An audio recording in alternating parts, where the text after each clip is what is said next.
My name is Luke Spencer. This is my mother, Angela Spencer, doing what she was born to do, be a mother to 2 sons. Around 2004, Mom became sick with a mysterious heart disease, which eventually required for a big open heart surgery, and years after of medical attention. You know, you have a certain amount of hope until all those doors are shut down, and then you go to the next level of hope. All right, what's the next stage? What are we facing now?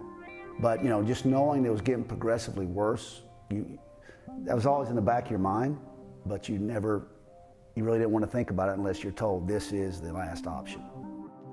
And it eventually became apparent that Mom was going to need a heart transplant. Too much of the next few years were spent in hospital waiting rooms, long car rides, and nights in the intensive care unit.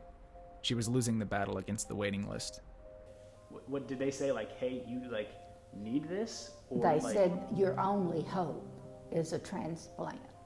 And because she was so small in frame, they had to wait for an adolescent heart because a full-size human heart would not fit her cavity. So it had to be someone younger, and your mother she was like, how can I hope somebody dies so I can have their heart? She was real torn up about that for a while, but at least in the event that someone of her stature does die, she will have the opportunity to carry on her life. Until one day, in 9th grade geometry class, Dad came and checked me out of school with a big smile on his face. We rushed to the hospital, Mom got prepped for surgery, and just hours later, the heart beating inside her was no longer her own. Lovely. The only communication that was ever allowed between her and the donor's family was a letter to be delivered by the hospital. My mom wrote the letter, but it was returned. I've always wanted to find that family. I want to tell them about the extra life with my mom they gave me. This is my journey to tell them thank you.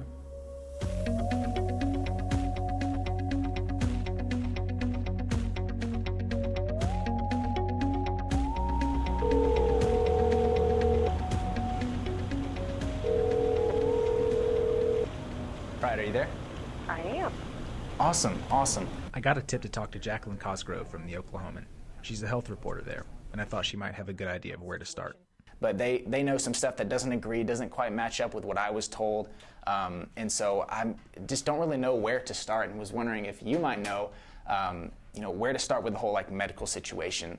Is there a way that I could get a hold of those medical records or something to be able to see these facts for myself? Yeah, they have to, I think, keep medical records for at least 7 years. So I'm assuming she had the transplant at a pretty major hospital.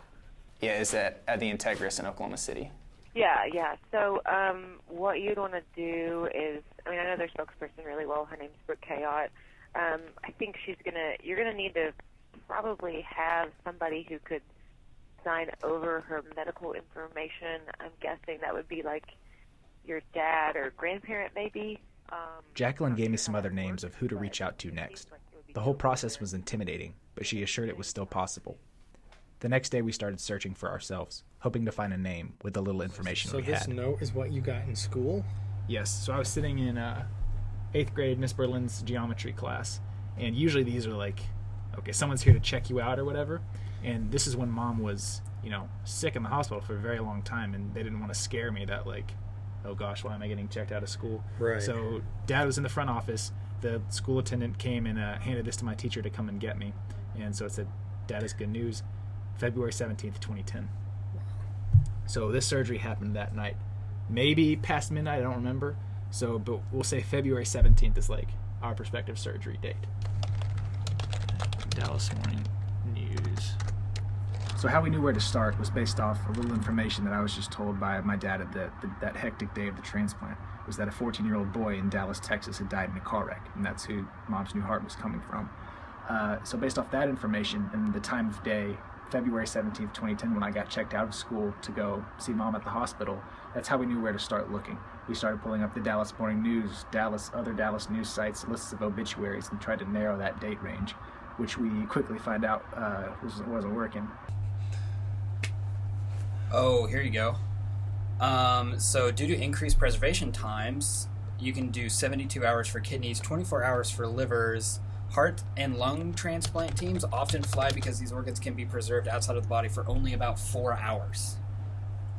I think So it's if gotta your be the mom's going to surgery school that took morning place or at something. midnight, 4 hours later, that's 8 o'clock. You're looking for an accident that happened at like 8 p.m. Or just, it's got to be the 17th, right? Yeah. It's got to be the 17th. That's like, We were looking for a donor that obviously died on the 17th, not the 16th. That helped us narrow it down. We're looking for a teenager, possibly based on what Luke had been told. So that helped us narrow down our search criteria, but it still was a lot of people to go through. We thought we found one record of a 15-year-old, but it ends up that person actually died after Luke would have been out of school. not too successful in finding specifics today. I don't know why we thought it'd be that easy.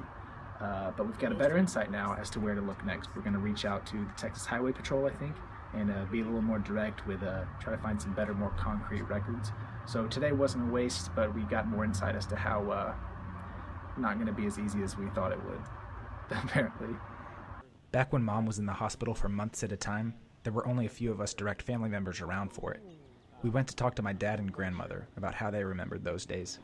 Once they got that diagnosis, and he confirmed with the doctors at Duke from where we had moved from, and then it was kind of like, if this gets worse and progressively worse, and that's, we're going to need to get you on the transplant list. So we found out that news, and now you're on the transplant list. So let's try to get your life as comfortable as possible, keep it as comfortable as possible, until that time comes when a donor becomes available. It just continued to deteriorate. It just, year by year, she got worse. Nothing they did, because they didn't really know what it was. And they was just doing whatever they could to extend her life. And a transplant was her only hope. Were you there when they told her, like, hey, you're going to need a transplant? Yeah. Can you tell me about that? Well, actually, it was a feeling of happiness, because finally,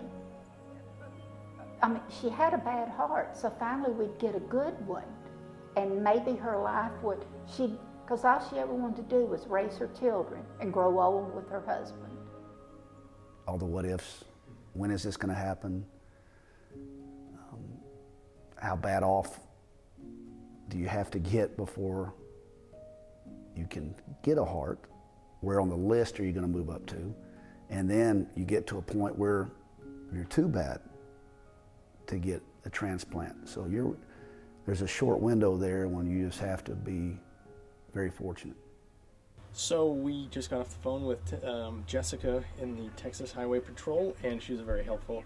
Hi, Jessica. I'm looking for records of an accident that occurred back in 2010. Would you know how I can find those, or who I need to speak to? Okay. What's the actual date? It's February 17th, 2010. Since I know, because I only need 2 identifiers, I wonder if the date and the county would work. Okay. Let me go see. Hold on just a second, okay? Okay. The little we had to go off of, which is a date and the county of the death. Okay. She was able to find one record of a male in the age range that we were looking for, 15, 14 years old. Okay, this one does say that it's a male and he is 15. Okay. Yeah. Okay. Okay. Thank you so much, Jessica. I appreciate You're your welcome. help. No problem. All right. Bye. I think we got our guy. So you said it's a male on the male. 17th? Because I just Googled, all that comes up for February. There's a lot of results for Ann Quinnett on the 18th. It's just online. But she said it's a male on the 17th, right? Right. Huh. Now all we have to do is send a check and a letter saying, hey, Jessica, this is us. So it's really exciting, because we were really thinking that we were looking at maybe, 1,000 records. I don't know, just a mountain of records that we were going to have to go through to get down to the person we're looking for. And this possibly took care of all of that in one step. So it's very exciting. How do you feel, Luke? It's the most encouraging thing that's happened yet. Yeah, life was changed. The dynamics of our family had changed, because now know, I was a provider and a caregiver. Whereas I used to be the provider, not that I didn't give you any care, and then she was the primary caregiver, you know.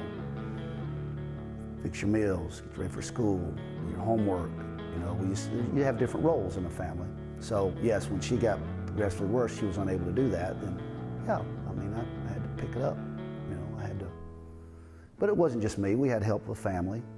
But most definitely, I'm a very possessive person with you guys and with my family, so, you know, and I think I'm Superman sometimes, and I just wanted to do it all, and I didn't want a lot of people's help, and I still struggle with that. I definitely did in those times.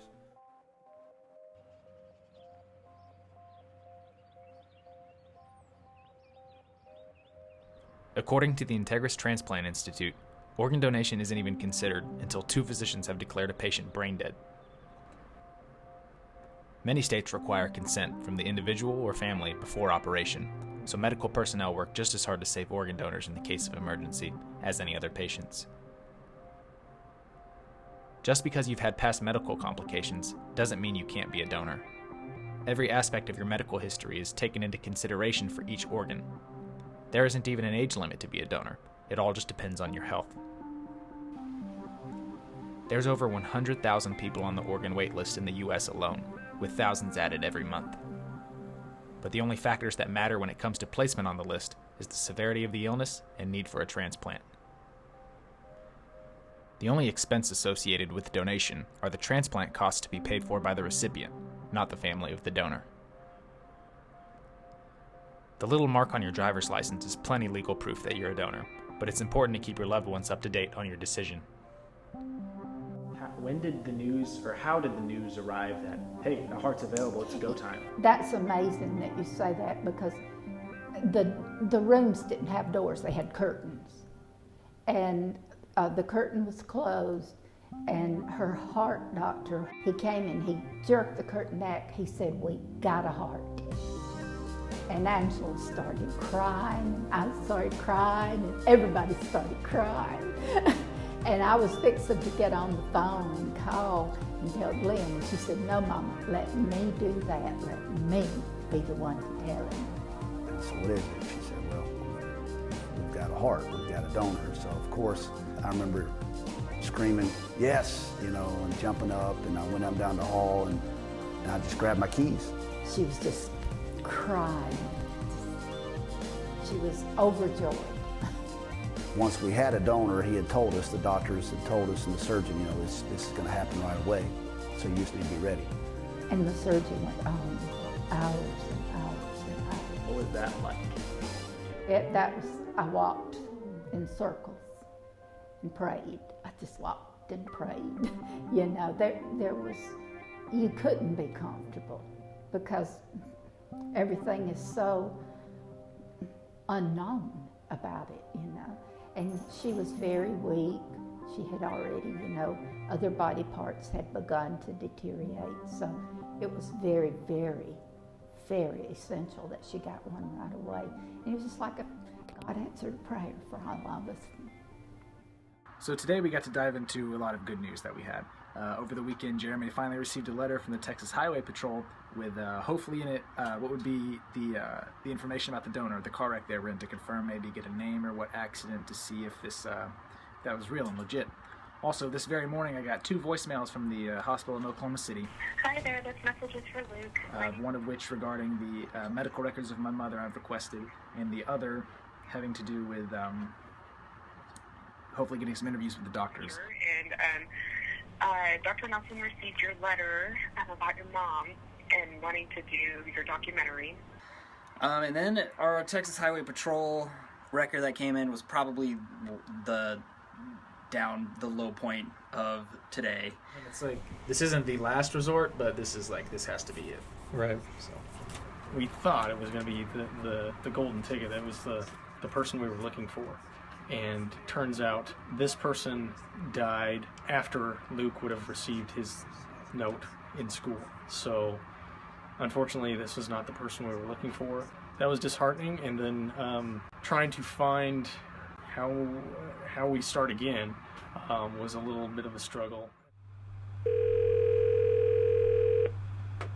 Sorry, Abigail said. Try somebody else. 661, try 666.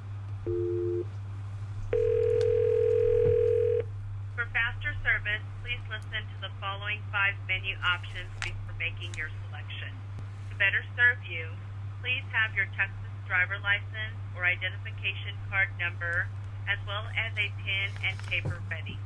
If you need an accident/crash report, please contact the Texas Department of Transportation at 1-844. This call will be recorded for quality assurance purposes.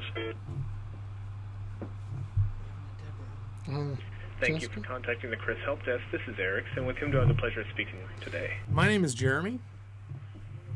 So that initial hope we were hanging on to, waiting for the Texas Highway Patrol's letter to come, was shot. They made the mistake we were afraid they would. As we began to look at our last options for finding the family, we called this Oklahoma nonprofit called LifeShare, whose name came up a lot in our searches for donor-to-recipient communications. Is this the first time you've contacted LifeShare? Yeah, maybe that speaks something as to... Nobody's even pointed you in our direction, huh? I mean... Yeah, that's surprising, because we're the, we handle all the, the organ and tissue recoveries for the state of Oklahoma. So, The call with LifeShare gave us some much-needed hope to continue our search, much like the transplant did for my mom. I just thank God that we had 16 months we wouldn't have had without it. Right. But we were looking forward to years, not months. I'm about to read the letter that my mom wrote to her donor family in 2011 that was returned and has never been read by anyone. June 25th, 2011. Dear donor family, my name is Angela, and I'm 46 years old. On February 18th, 2011, I received a heart transplant in Oklahoma that greatly changed my life and gave me hope for a future with my family. I've prayed so much and so often for the donor and family that I wanted to write to you to express my appreciation and the blessings I have received through my transplant. 13 years ago, after the birth of my second son, I began to have health problems. It took doctors about a year to discover that the cause of the problem stemmed from a cardiomyopathy of the heart. They did not know how or why it had developed, but suspected that it developed during one of my pregnancies. My oldest son, who was 14 at the time of transplant, was having a particularly difficult time with what was happening. My youngest, 11 at the time, was also getting old enough to understand it and struggled as well. I went home for the week of Christmas 2009 to spend it with my husband and sons, but had to return the day after Christmas. They told me then I could not come home again unless I had a new heart. Time truly seems to move slowly during difficult times, especially when you're waiting for God's answer to prayer. I had prayed for the last 12 years for healing, but it became increasingly hard to pray because I knew that in order for me to live and receive a new heart, someone else would pass away. Finally, on the night of February 16th, 2010, close to midnight in ICU, I had a heart-to-heart talk with God and told him that I didn't think I could go much longer and I was ready for whatever he thought was best. Doctors had done all they could do and the rest was in his hands. That night I finally felt calm and at peace with it all. That night was also the first night I slept through since being there all those months. The next morning, I actually woke up feeling calm, so much that even the nurses noticed the difference. Just after waking, my cardiologist came in to tell me I would receive the transplant later that day. It's been an amazing 16 months for me. I can now go watch my boys' baseball games again, go to my husband's football games, cook, go to church, walk the dog, breathe deeply, and live every day thankful for every breath and every opportunity to live life with my family. I know that these past months have been very different for your family. We realize that at the times we may celebrate having the chance to be together longer, you are missing your dear loved one, and we pray that God's time and peace will comfort and heal you. If you ever wish to contact me, please do not hesitate. If not, please just know that I will always try to honor your gift of life to me and others by sharing the story and urging others to save lives as you have. Thank you, Angela.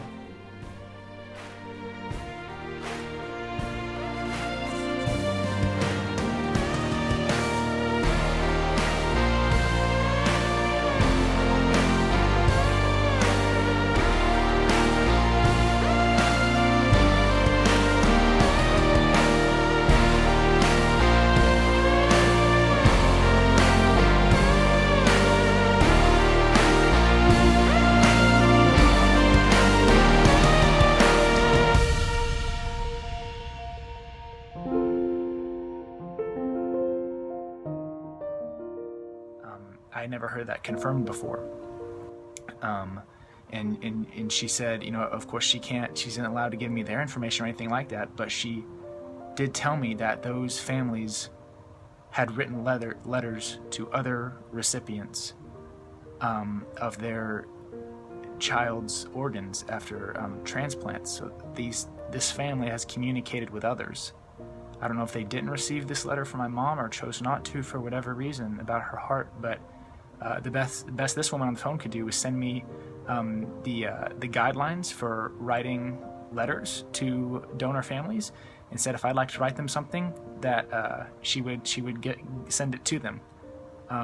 So now I'm about to start writing and explain my case, and so yeah, this just came out of nowhere.